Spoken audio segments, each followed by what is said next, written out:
заслужил выходить под этот трек. Я заранее хочу извиниться перед всеми.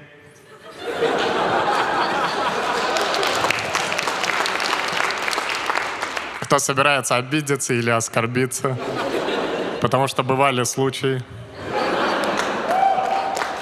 Но все равно давайте проговорим договор. Итак, повторяйте за мной.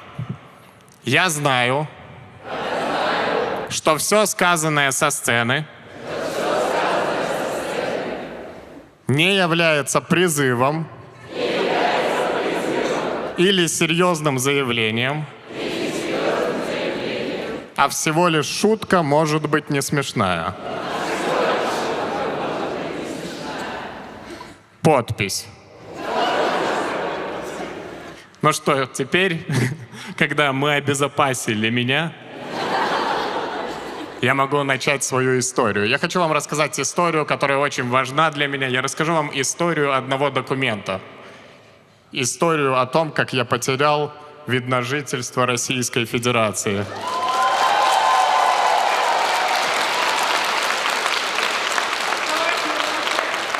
Я удивлен, что вас это радует.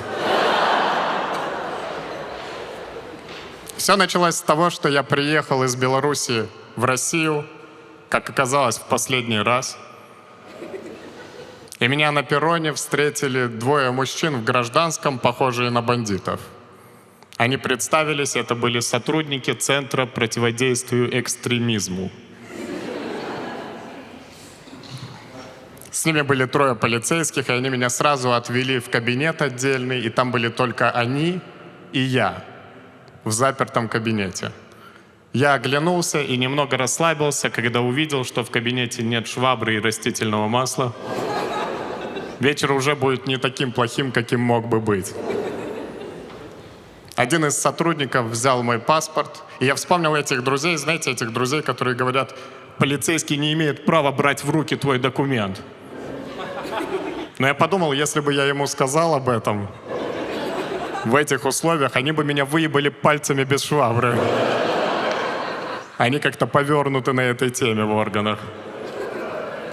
Поэтому я сказал, да, держите, это ваше право. И он взял мой паспорт, я рассказываю, что было дальше. Он взял мой паспорт и сфотографировал его.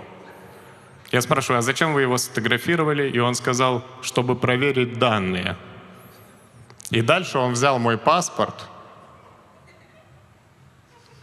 и отксерокопировал его. Я подумал, ну, все понятно, у него Android, плохо видны данные. Но дальше вы не поверите, он взял ксерокопию паспорта и сфотографировал ксерокопию моего паспорта. Я спрашиваю, а зачем вы ксерокопию фотографируете? И он мне повторил, я же сказал, проверить данные. Я говорю, так там одинаковые данные.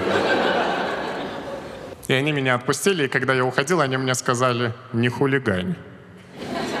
Я подумал, разговор принял дружеские тона, и я ответил, вы тоже. На следующий день я был у адвоката, и адвокат мне сказал знакомую мне фразу, он сказал, дай паспорт. Но адвокат образованный, он просто посмотрел и вернул. И сказал, о, ты гражданин Беларуси, ты знаешь, что по закону мы можем запросить на судебное слушание переводчика. И я так жалею, что я этого не сделал. Вы понимаете, что это? Это было бы лучшее слушание в истории России.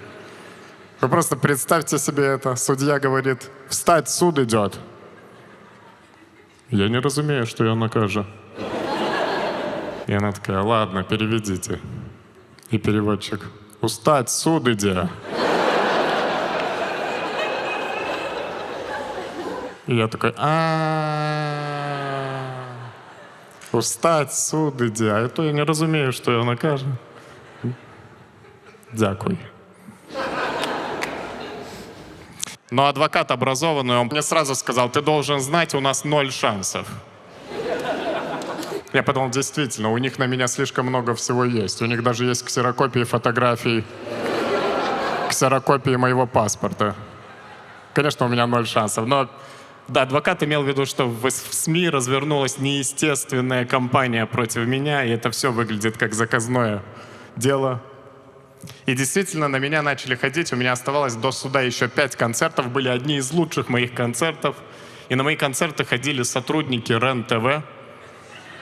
Я специально называю их не журналистами, чтобы журналисты не оскорбились. И после каждого моего концерта выходили материалы с громкими заголовками. Идрак Мирзализаде снова пошутил про русских. Идрак Мирзализаде выгнал русских со своего концерта. Для тех, кто не знает, это обычная практика. Я выхожу обычно на сцену, говорю, поаплодируйте русские, люди аплодируют. И я прошу охрану вывести этих людей. И выступаю на пустой зал.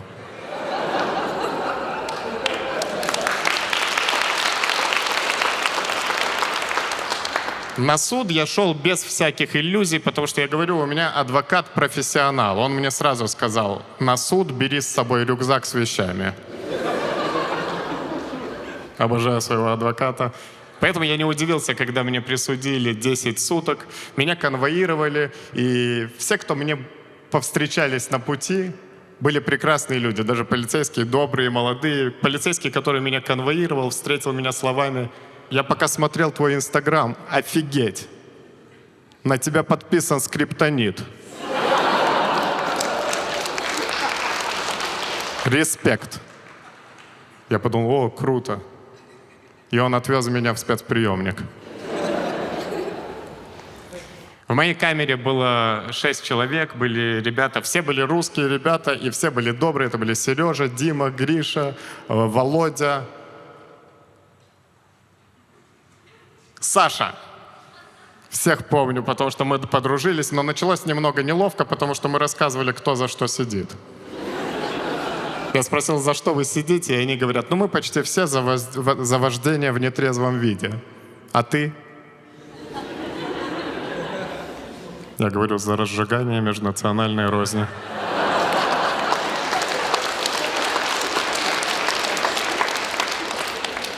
По отношению к кому? К русским.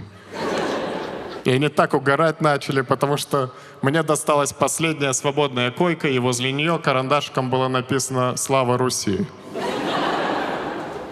Карандашиком, наверное, потому что были не уверены.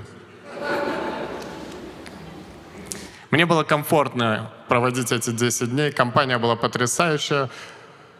И полицейские надзиратели тоже, они не превышали полномочий и были с юмором. Когда первая ночь прошла, у меня полицейский спросил, ну как тебе наши матрасы?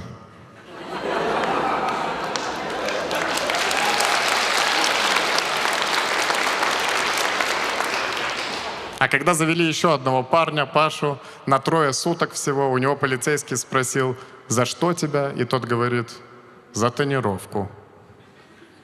Полицейский спрашивает, лобовуха? И тот отвечает, боковые стекла. И полицейский такой, вот мусора, пидорасы. К концу 10 суток национальный состав в камере полностью поменялся. Из русских остался только мой новый друг Володя.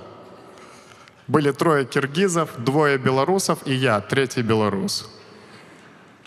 И Володя, прекрати, и Володя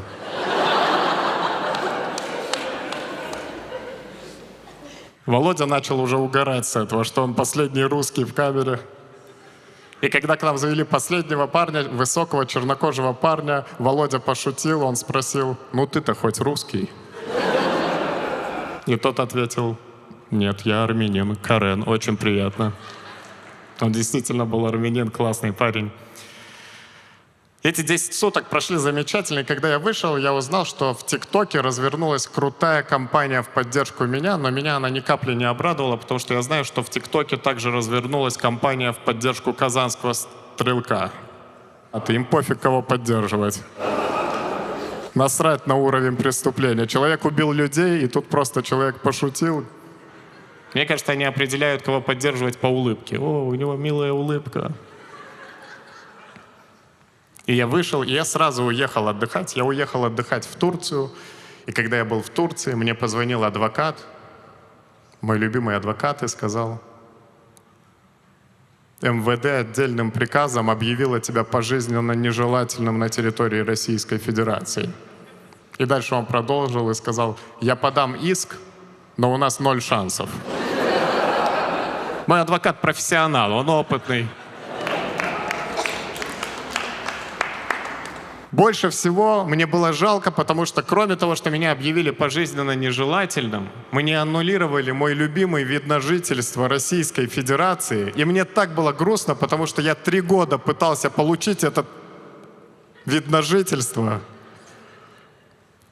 И получил в мае 2021 года только, и спустя 2 месяца мне его аннулировали. Я даже не успел воспользоваться ни разу им.